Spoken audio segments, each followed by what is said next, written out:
Welcome to today's video, where we tackle the HSA Custodian Trap and answer a common question. Is it worth paying the transfer fee, or should you tolerate a subpar provider? We will move step by step, compare costs, explain transfer versus rollover mechanics, and show strategies to minimize or completely avoid fees. By the end, you will know how to assess your current HSA, the thresholds that matter, and the timing strategy to keep more of your money invested for long-term, tax-free growth. Here is our roadmap. First, we will define the HSA custodian problem many people face. Next, we will apply a practical investment quality test. After that, we will show 2 ways to reduce or avoid transfer fees. Then, we will craft a timing strategy that strikes a balance between fees and investment growth. We will also run through simple math examples to estimate break-even points. Along the way, we will include quick quizzes to reinforce the concepts. Finally, we will summarize key takeaways and share next steps. Many employer health plans either default you into or strongly encourage you to use a particular HSA custodian. Unfortunately, some of these providers have high maintenance fees, transfer fees, and poor investment menus with expensive funds. Over the years, this combination can significantly reduce your account's long-term, tax-advantaged growth. Therefore, evaluating whether to stay or move and whether it is worth paying a transfer fee is an important decision for your financial health. Before moving your HSA, evaluate your current custodian with an investment quality test. First, check for broad, low-cost index funds. Second, look at total administrative costs. A rough benchmark is keeping them under about 10 basis points annually. Third, scrutinize mutual fund or ETF expense ratios. If expense ratios run above roughly 0.30%, that drag compounds and can quickly surpass any one-time transfer fee you might pay to move. Fourth, watch for forced cash thresholds that keep part of your balance uninvested, and for limited or proprietary-only menus. If your current provider's investment menu is robust and costs are minimal, you might avoid the hassle of a transfer. However, if the choices are expensive or restrictive, moving can meaningfully improve long-term returns. This flowchart starts with assessing your current HSA. If you find low fees and good index funds, the recommendation is to stay for now and reassess periodically. If you find high fees or poor investment options, you proceed to compare your options, including initiating a trustee-to-trustee transfer from the receiving custodian or using the one rollover allowed every 12 months with a 60-day redeposit window. Then you decide on timing. An annual consolidated move generally limits fees and operational friction, while monthly transfers can create recurring charges and extra hassle. The flow converges on moving to a low-cost brokerage if warranted, or reassessing annually if you stay. There are 2 primary tactics to reduce or avoid transfer fees. First, try initiating the transfer from the receiving custodian. Many outgoing custodians are more flexible with institutional requests and may waive the typical outgoing fee. Success is not guaranteed, but it is often effective and easy to attempt.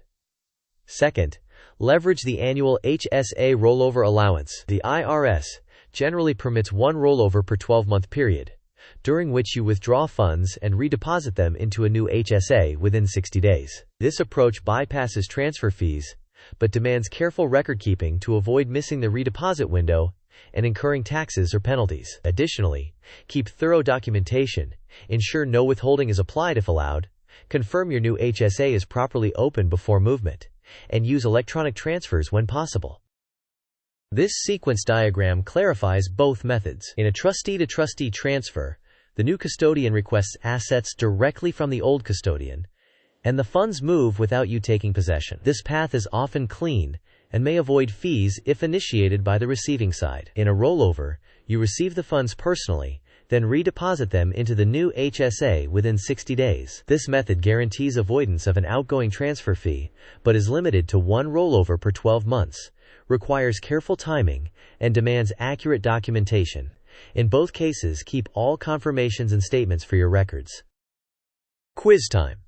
How many HSA rollovers are generally allowed per 12-month period, and what is the redeposit deadline? Option A, unlimited rollovers with a 30-day redeposit window. Option B, one rollover with a 60-day redeposit window. Option C, 2 rollovers with a 90-day redeposit window. Option D, one rollover with a 30-day redeposit window. You may pause the video now to think about the answer. We will discuss the answer in the next section of the video. The correct answer is one rollover with a 60-day redeposit window. The IRS generally allows one HSA rollover per 12-month period. If you do not redeposit within 60 days, the distribution can be treated as taxable and potentially subject to penalties. Here is a tactical plan.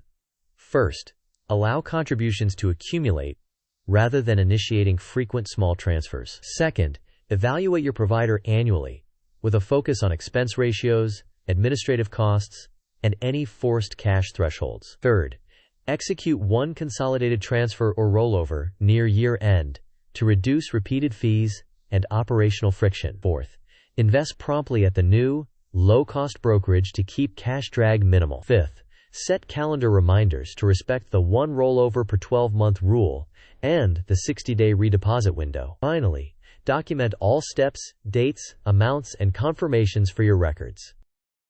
This pie chart illustrates a hypothetical distribution of costs at a poor HSA provider. The bulk of ongoing drag comes from elevated fund expense ratios, shown as the largest slice. Monthly maintenance fees add another steady drain, and miscellaneous charges round out the total. By contrast, a single $25 transfer fee appears relatively small in the big picture, highlighting how ongoing fees can easily outweigh a one-time cost to move to a better platform. This table contrasts a low-cost provider with a high-cost provider. Provider A offers index funds around 5 basis points, minimal administrative fees, no forced cash thresholds, and a broad menu. Provider B charges around 40 basis points in expense ratios, adds higher administrative fees plus a monthly maintenance charge, enforces a forced cash threshold, and restricts the investment menu. Even if both have a similar transfer-out fee, the ongoing disparity in costs will likely dominate long-term. Here is a simple framework. The break-even balance is approximately the transfer fee divided by the extra expense ratio. For instance, a $25 transfer fee versus a 35 basis point higher expense ratio yields a break-even near $7,143. At balances above that level, paying a one-time fee to move often makes sense. If you face a $36 annual maintenance fee instead, divided by a 35 basis point premium, the break-even is around $10,286. These calculations are simplified and omit compounding, but they provide a solid directional guide. For larger, 5-figure balances, it is generally better to escape high fees and poor menus to maximize long-term, tax-advantaged growth. On the left, transferring now helps you escape high expense ratios and maintenance fees as soon as possible, improving access to better funds and tools. It entails a one-time administrative effort but creates long-term advantages. On the right, staying put avoids immediate paperwork but accepts continuous fee drag and limited menus, which can compound into meaningful underperformance over time. Therefore, the decision often hinges on your balance size, the gap in costs, and your willingness to complete a one-time move to improve long-run outcomes. Here is a second quiz question. Which method most reliably avoids an outgoing transfer fee while requiring careful timing to prevent taxes? Option A, a trustee-to-trustee transfer initiated by the new custodian. Option B, an annual rollover completed within 60 days. Option C, monthly partial transfers. Option D, doing nothing and waiting until retirement. You may pause the video now to think about the answer. We will discuss the answer in the next section of the video. The correct answer is the annual rollover completed within 60 days. This method bypasses outgoing transfer fees but requires precise timing to avoid taxes and potential penalties. Remember that it is generally limited to one rollover per 12-month period. Here are the key points. First, evaluate your current HSA thoroughly. If it offers solid funds and minimal fees, staying may be reasonable. Second, if your provider is expensive or restrictive, plan to move to a low-cost brokerage. Third, attempt to initiate the transfer from the receiving custodian to bypass fees. Fourth, use the one rollover permitted per 12 months, with careful adherence to the 60-day redeposit rule. Fifth, prefer a single annual consolidated transfer rather than frequent small moves. Sixth, perform break-even math, because ongoing cost drag typically outweighs a one-time fee. Please note this content is for educational purposes only and does not constitute tax, legal, or investment advice. IRS rules and custodian policies can change. Before acting, review your plan documents and consult your HSA provider and a qualified professional to address your specific circumstances. To wrap up, remember that an HSA offers powerful, triple tax advantages, so it is important to protect it from unnecessary costs. Evaluate your current investment options and fees.